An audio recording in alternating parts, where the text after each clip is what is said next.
Pero bueno, espero que Sí, sí. ya Si me no la me dicen, si compartes. no se las vuelvo a pasar. ¿Sale? Vamos a continuar con el tema de la insuficiencia hepática aguda.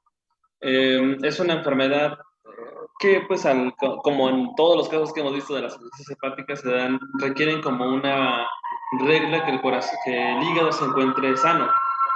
Entonces, esta es la premisa de la insuficiencia hepática aguda y hay ciertas características que hacen manifiesto, pues, que uno sospeche de que esté presente esta entidad. ¿Sí? Entonces, básicamente la enfermedad es un deterioro de la función hepática en un hígado previamente normal que puede progresar a cuadros clínicos propios como la encefalopatía hepática en un lapso menor a 8 semanas. Es un término que ya tiene su tiempo acuñado. Normalmente tiene que existir una ausencia de la enfermedad de cirrosis. Tiene que haber predominio de un patrón hepatocelular acompañado sobre todo de un prolongamiento de los tiempos de coagulación. El INR es algo que se ha tropicalizado por un prolongamiento del TP, pero en general es un prolongamiento de todos los marcadores propios de la coagulación. Y tiene que haber cambios en el estado de alerta o la conciencia que persiste durante más de 24 horas. Esto es propio de un patrón de encefalopatía, donde hay cambios en el comportamiento, inversión del ciclo sueño-vigilia y patrón de irritabilidad. Puede existir este cambio de la personalidad del comportamiento, que esto es propio de la encefalopatía. Normalmente un cuadro menos todavía se incluye dentro del componente de falla hepática aguda, porque más allá de esto ya se considera un estímulo suficiente para desencadenar un proceso de cirrosis. Entonces, esto sucede mucho o hace recordar el concepto de la enfermedad renal aguda. Entonces, estos son algunos de los puntos. Hay muchas clasificaciones, dentro de las que están descritas está la clasificación de Bernau, que describe como fulminante aquella que sucede en las primeras 8 semanas y entre 8 y 6 meses se considera como subfulminante. No es una clasificación muy, digamos que se emplee demasiado. También la japonesa escribe como fulminante menos 8 semanas y tardío mayor de 8 semanas. La que más ocupamos en la práctica clínica es la clasificación de O'Grady, donde establece como el concepto hiperagudo en los primeros 7 días después del iniciado del cuadro clínico, agudo hasta los 28 días y subagudo después del día 30 hasta las 26 semanas después del desarrollo del estímulo de lesión. Estos datos, como vienen, son las diferentes comparativas por escalas, pero bueno, la que más utilizamos por su utilidad y el enfoque de las etiologías que pueden desencadenarlas, está la de forma de O'Grady, que es hiperagudo, agudo y subagudo. En relación a los tipos de patologías, por ejemplo, en el caso del hiperagudo, pues sabemos que o está descrito que los casos más frecuentes en esto es la intoxicación por hepatitis, digo, por paracetamol, y las infecciones agudas, por ejemplo, la hepatitis A y la hepatitis C, que son cuadros muy rápidos de instauración.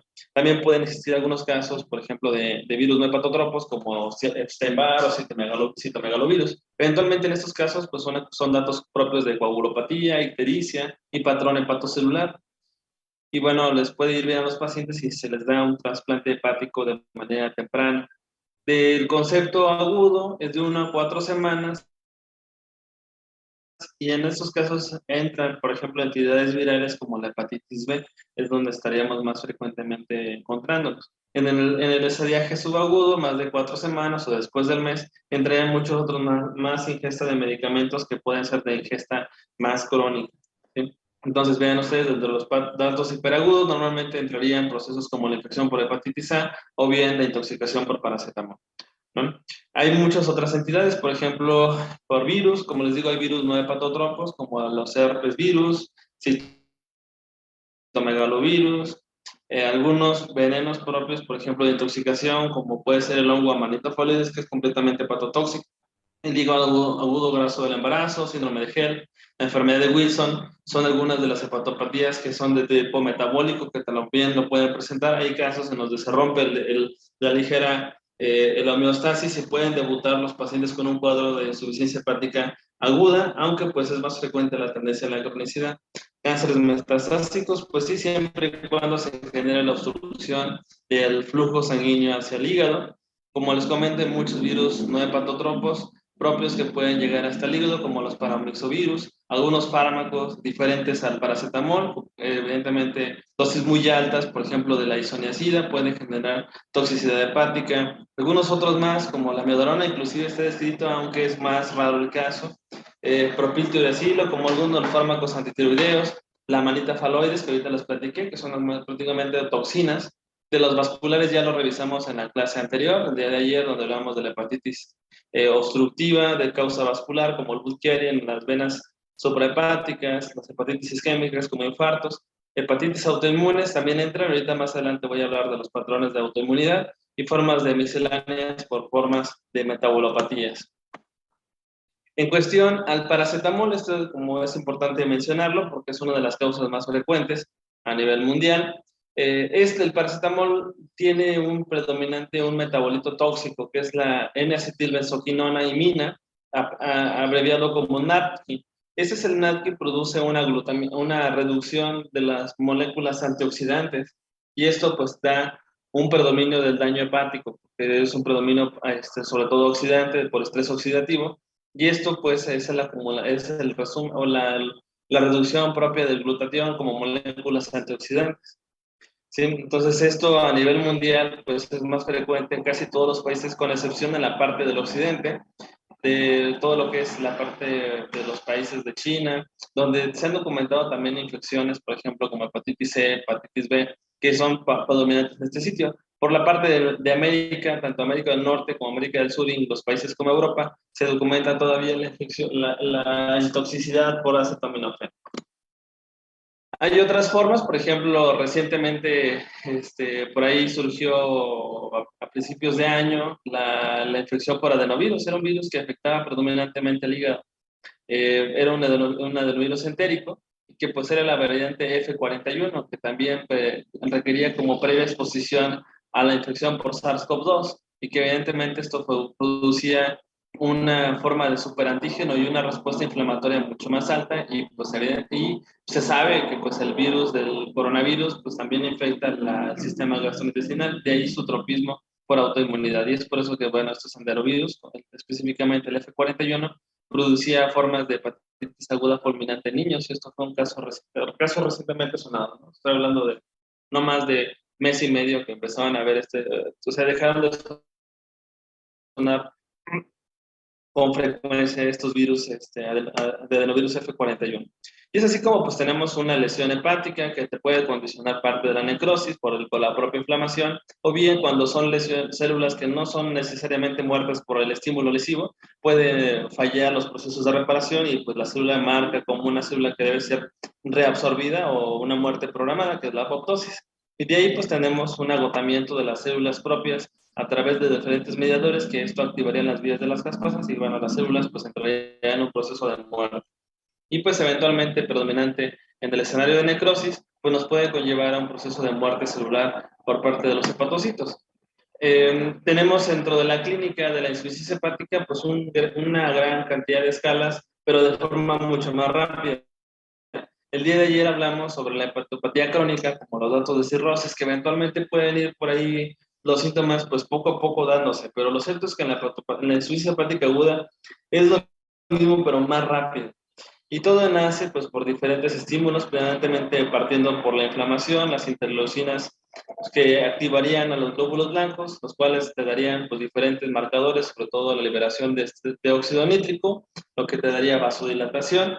También la activación de los leucocitos activaría las plaquetas generando microtrombos, y que eventualmente esto puede generar disfunción microcirculatoria, baja irrigación hacia las glándulas del estrés, que son las glándulas suprarrenales, los cuales nos pueden dar una insuficiencia hepática, una insuficiencia suprarrenal relativa, o sea, pues porque hay una menor liberación de cortisol y pues esto hay un predominio de la vasodilatación esplácnica. Y bueno, la cuestión renal pues traía también una hipovolemia relativa, lo cual en combinación con factores propios de que un paciente con insuficiencia hepática, que se acuerdan que tienen un detonante, pueden sobreinfectarse y pueden agravar estas hipovolemias, lo cual favorecería la aparición de una hepatorenal de tipo 1, y que en caso de no corregirse a largo plazo, pues puede dar el origen de una hepatorenal de tipo 2.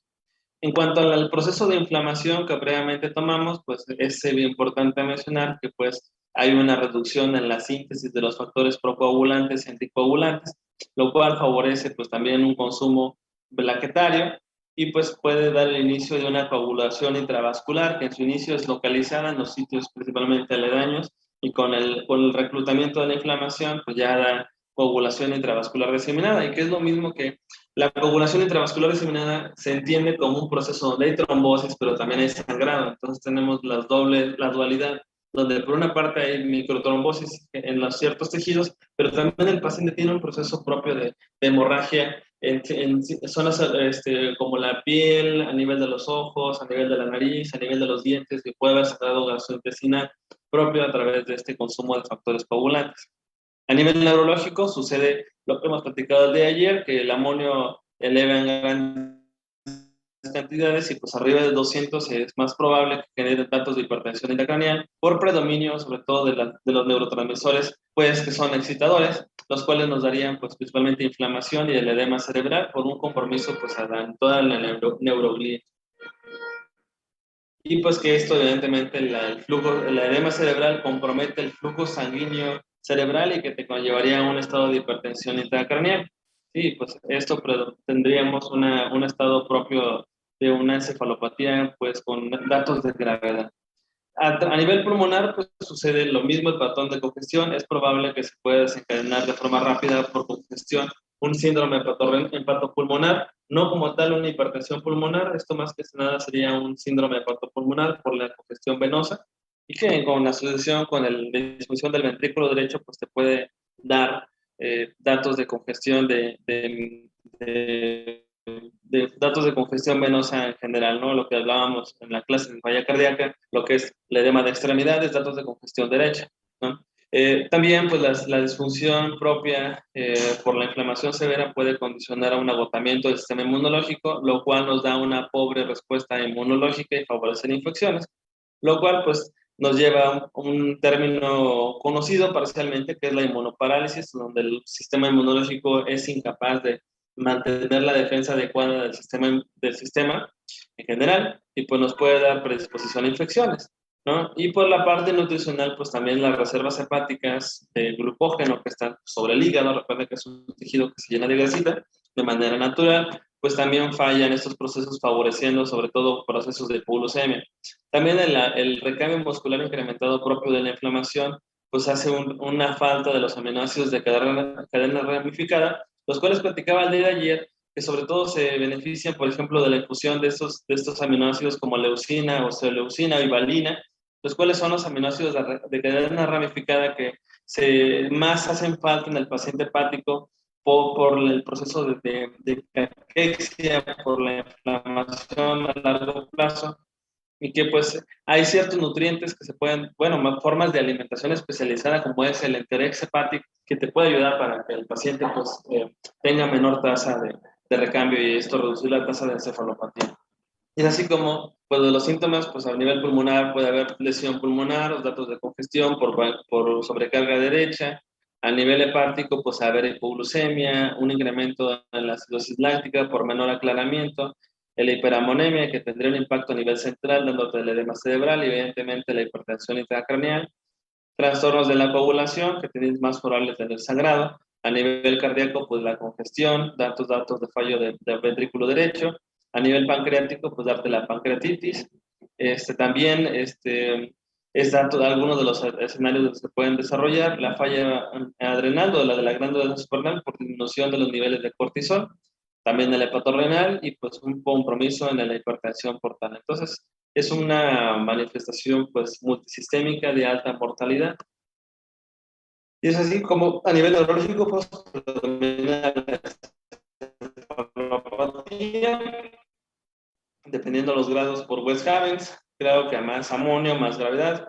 La hipertensión intracraneal producto de la liberación del glutamato, entre otras neurotransmisores, pues favorecería el edema y puede tener datos de herniamiento si no se controla, lo cual es más probable cuando el amonio es más de 200. A nivel cardiovascular, por la hipotensión, la sobrecarga vascular, la congestión del ventrículo derecho, que también puede explicar pues, el proceso de síndrome de dificultad respiratoria agudo por causa hepática, que es un SIRA secundario, porque la causa de la lesión pulmonar es la falla hepática. A nivel gastrointestinal, pues puede haber la presencia de sangrado, puede haber la presencia de pancreatitis o parálisis intestinal, lo que se le llama ilio, en este caso por las cuestiones metabólicas, pues se llama ilio metabólico. A nivel renal, pues de venir el síndrome hepatorrenal, que puede tener un conjunto por parte de necrosis tubular aguda, pero el síndrome hepatorrenal se encasillaría como una falla renal perrenal, porque estamos hablando de una disminución del flujo sanguíneo efectivo por causas sistémicas. Entonces, esa sería la principal causa, claro, con la sobrevenida de trastorno hidroelectrolítico que hablamos en la clase de nefrología. En cuanto al aspecto hematológico, persistendría en la coagulación intravascular se disemina por consumo. Aquí la inflamación dada por el sistema inmunológico, los monocitos son los que, y neutrófilos son los que más degranulan en este proceso. Y bueno, los neutrófilos son los que normalmente producen o son los iniciales en la coagulación intravascular, debido a que liberan su cromatina intracelular por producto de la inflamación y dan algo que se llaman trampas extracelulares de neutrófilo, que es su cromatina, que atrapa las plaquetas, atrapa glóbulos rojos y otros glóbulos blancos, generando el inicio de la coagulación localizada y después generan la coagulación intravascular diseminada. Esto es característico de los procesos sépticos desregulados, ¿no?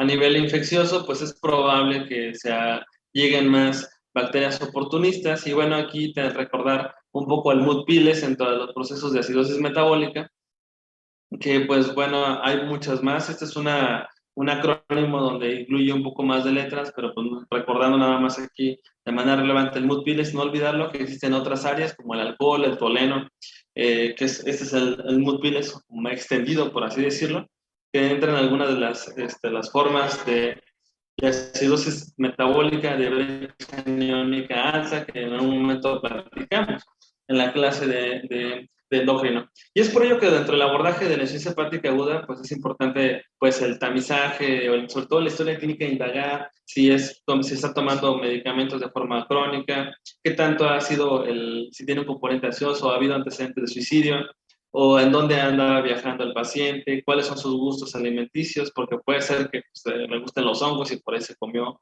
el hongo de Amanita phalloides, y es por eso importante conocer sus antecedentes, ¿no? La parte es conocer la serología viral para hepatitis B y C, o considerar la hepatitis A, perfil toxicológico, los estudios de imagen, pues evidentemente un ultrasonido hepático, y de ahí considerar un flujo portal, y pues los anticuerpos autoinmunes, y bueno, la ceruloplasmina, que en el contexto de sospechar una enfermedad de Wilson, y claro, considerando los antecedentes. Y pues en casos dados se puede incluso, si no se llega al diagnóstico, considerar la biopsia hepática. Estamos hablando de un contexto pues muy difícil de llegar. En cuanto a la hepatitis autoinmune, normalmente hay ciertos factores que la predisponen, por ejemplo, algunas reacciones virales como la diabetes tipo 1, que normalmente ciertos virus, enterovirus, son los que desarrollan, y bueno, la hepatitis no es la excepción. Hay virus como el citomegalovirus, el Epstein-Barr, rubiola y hepatitis, que de ellos el Epstein-Barr es uno de los virus que más se asocia a autoinmunidad, ¿no? Se asocia mucho, por ejemplo, a esclerosis múltiple, entre otras formas de autoinmunidad. Entonces, también hay medicamentos como el alfa-metildopa, la nitrofurantoína, que se han descrito como fármacos mimetizadores. Y esto, pues, considerando la susceptibilidad genética, que es en el cromosoma 6 del antígeno leucocitario humano en su porción corta de su brazo. Entonces, aquí es donde tendríamos esta susceptibilidad. Entonces, no todos los pacientes lo desarrollarían, tendrían que tener un factor de tendencia, ¿no? Y aquí tenemos el patrón de tipo 1 de autoinmunidad, que es más característico de anticuerpos antimúsculo liso y antihígado, y entre músculo liso y P-ANCAS predominantes en este punto. Son los del grupo 1, y aquí te encuentras también los anticuerpos antinucleares, que entrarían sobre todo en el tipo de autoinmunidad del tipo 1. En el tipo de autoinmunidad del tipo 2 es frecuente encontrar los anticuerpos antihígado riñón y anticitosol hepático, también llamados antimicrosomal hepático. Aquí entran los anticuerpos de tipo 2, y que son los perfiles de autoinmunidad que se solicitarían. ¿Qué datos clínicos, o más dicho, qué datos de laboratorio se esperan encontrar? Sobre todo un patrón hepatocelular con predominio ALT, que recuerden que es la transaminasa más hepática, y bueno, el contexto de globulinas altas, porque las globulinas pues van inmersas ahí las inmunoglobulinas. Entonces, lo normal de las inmunoglobulinas, las globulinas en las pruebas de funcionamiento hepático llegan hasta 5, como los niveles de albúmina. Pero si ven pues, niveles de globulinas en 7 o arriba de ello, pues considerarían un contexto de una forma de autoinmunidad. Y ahí, bueno, tenemos diferentes formas para poder establecer el pronóstico de un paciente con insuficiencia hepática aguda, pues tendrían sobre todo pues un pronóstico malo, porque 50% de los pacientes pueden morir. y en alguno de los casos pueden requerir trasplante y aún así con el trasplante pueden tener una sobrevida reducida, sobre todo un 60%. Y bueno, considerar que hay factores, sobre todo como el paracetamol, que es una de las principales vías de toxicidad hepática. ¿Qué tratamiento se les da a ese tipo de personas? Pues estos pacientes tienen que ser sometidos de manera inmediata a una unidad de cuidados intensivos. Dependiendo la causa, se puede utilizar, por ejemplo, para el paracetamol se encuentra la N-acetilcisteína, que para esta se dan una dosis inicial de 140 miligramos en bolo, carga y después se administra 70 miligramos, la mitad, cada 4 horas por 21 dosis, que es la dosis estandarizada que se emplea para este medicamento. Y ustedes se preguntarán qué es la N-acetilcisteína, pues es un medicamento antioxidante. Entonces lo que hace es otorgar sitios para que el estrés oxidativo se pueda unir a él. Entonces sirve como un buffer. Por eso es que en el paracetamol, que es una molécula prooxidante, en específico el NADPI, pues funciona mucho la N-acetilcisteína, sobre todo cuando se administra antes de las 8 horas de la intoxicación o de la ingesta del paracetamol. Después de las 8 horas comienza a disminuir su eficacia. Y aquí la hepatitis autoinmune, pues los esteroides, ¿no? La metilprednisolona, la enfermedad de Wilson, pues están los medicamentos que son quelantes. Estos son predominantemente quelantes de hierro, lo que es la esferroxamina, la penicilamina. Más específicamente para enfermedad de Wilson han salido medicamentos como la trientina, que es un medicamento que pues todavía está en buen procesos, pero se ha empleado con buena respuesta como quelante de cobre. Entonces hay que considerarlos.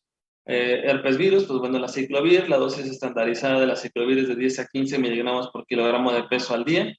Y bueno, la intoxicación por amanita faloides, pues se emplea o se maneja, más bien dicho, con la administración de penicilina, debido a que compite con la enzima para el aclaramiento del fármaco. Entonces, de esta manera la amanita faloides no se metabolizaría y no iría directamente al hígado. Entonces, por eso es que la penicilina se emplea como estrategia farmacológica para el tratamiento de la intoxicación por la amanita faloides. Y de ahí, durante el proceso de falla hepática aguda, dependiendo si se plantea la posibilidad de trasplante hepático, se puede utilizar las estrategias de diálisis hepática, las cuales son MARS y Prometeos, que pues son estos equipos de hemodiálisis que hacen recordar un poco a las terapias lentas de hemodiálisis, pero pues esa es la misma máquina donde se utilizan ellos las formas. Entonces, lo relevante de estas estrategias es que nos permiten sobre todo tratar pacientes con falla predominantemente hepática aguda, en los cuales el predominio es el contexto de una lesión inicial, que hay un incremento de toxinas principalmente que son hidrofóbicas,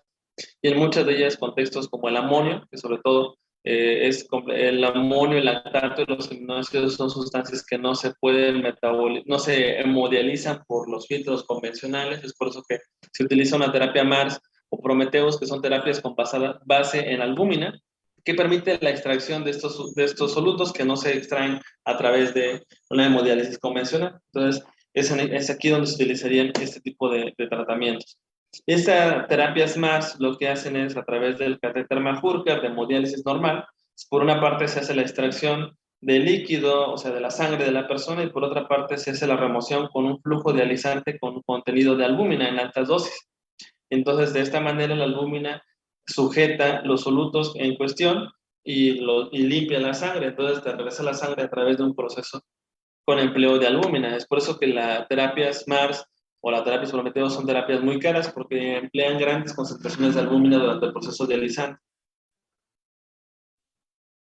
Esta Prometheus difiere un poco de la MAS, no es porque sea como tal muy, muy diferente, igualmente emplea albúmina, pero emplea el propio circuito del paciente. Entonces utiliza la extracción de sangre tomando un filtro propio de dializante, te permite a través de él y en las propias concentraciones de albúmina del paciente no requiere una albúmina extra. Entonces es un poco más económico por este contexto, por no gastar albúmina, pero lo cierto es que los filtros son un poco más especiales. Entonces, al final del día son terapias puente. Un paciente con insuficiencia hepática aguda no necesariamente pues va a estar todo el tiempo con hemodiálisis hepática, porque la cantidad de extracción de amonio y de bilirrubinas en teoría son aproximadamente de 6 a 8 miligramos por sesión.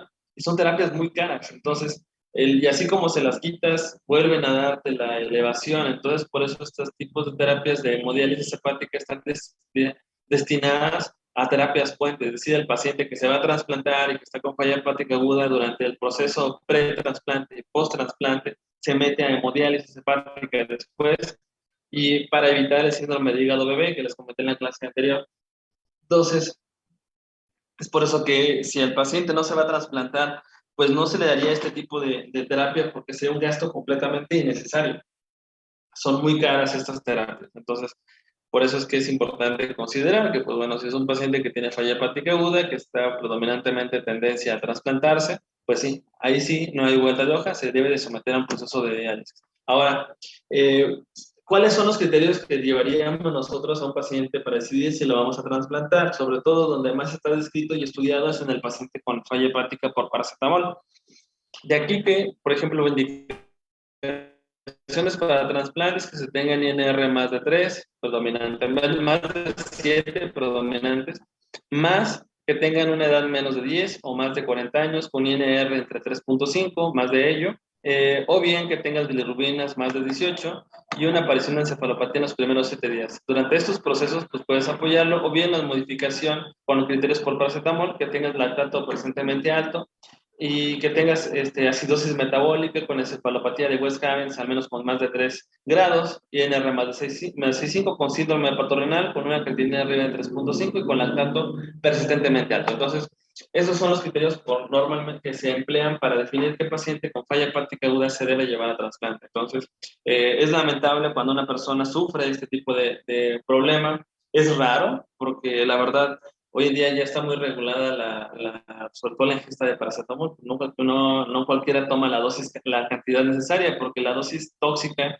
empieza a circundar por ahí de más de 4 gramos al día. O sea, si una persona toma más de 4 gramos al día, es probable que sí le dé la falla hepática aguda, pero pues que hay pacientes que pues, están rondando normalmente este contexto y pues normalmente pues, no les da, pero no todos los cuerpos somos iguales. Entonces, es importante considerar eso, que a un paciente no se le deben de dar más de 4 gramos al día de paracetamol porque ya es un factor de riesgo para desarrollar falla hepática aguda. Ahorita, por ejemplo, con la hepatitis A también se puede dar. O sea, a mí me tocó ahorita hace como 2 meses dar un diagnóstico de muerte cerebral por hepatitis A. Pues fue una chava que llegó con nosotros de 20 años, que le dio la hepatitis. A su novio también se le dio, pero a él no le pasó nada y a ella pues murió. Entonces, todo por producto de la infección por hepatitis A. Entonces, tomar a la hepatitis A como una entidad así, pues nada de problema, pues no, porque puede progresar una falla hepática aguda y puede llevar a la muerte. O sea, sí es una entidad que genera, sobre todo, alta tasa de mortalidad una vez que se presente. La ventaja, como les comento, de la falla hepática aguda, que es muy rara, pero es muy letal cuando se presenta. Entonces, las probabilidades de conseguir un trasplante hepático son bajas, sobre todo cuando somos un país con poca cultura para la donación de órganos. Entonces, tenemos que tomar eso en cuenta. Entonces, chicos, esto es todo por hoy. No sé si con esto tengan alguna duda. De todos modos, la clase ya se las había mandado. ¿Alguien de ustedes tiene alguna duda de lo que vimos hoy o que vimos el día de ayer? Creo que no, Doc. ¿No? Bueno, entonces, pues miren, mañana voy a tratar de mandarle las clases a Cari para que, digo, las calificaciones a Cari para, pues que se las haga llegar, ¿vale? Entonces, ya tengo sus calificaciones, sus exámenes calificados. Lo que no he hecho es pues, llevarlos, al Excel y pues tenerlos ahí, tabulados, pero pues ya les diría más o menos cómo van. Y nos veríamos el lunes para la aplicación de su examen de nefro. Yo espero verlos, yo creo que como a las 5 de la tarde, ahí en la UAM, para la aplicación de este examen, ¿vale? Doc, una pregunta. Gracias, Doc. Una respuesta. Este, ¿Las escalas las podemos llevar en alguna memoria o tienen que ser impresas? Pues o sea, yo prefiero siempre que estén impresas, Ok, ok, gracias. ¿vale? Órale. Bye. ¿Alguien más? Hasta luego, Doc. Buena tarde. Órale, pues.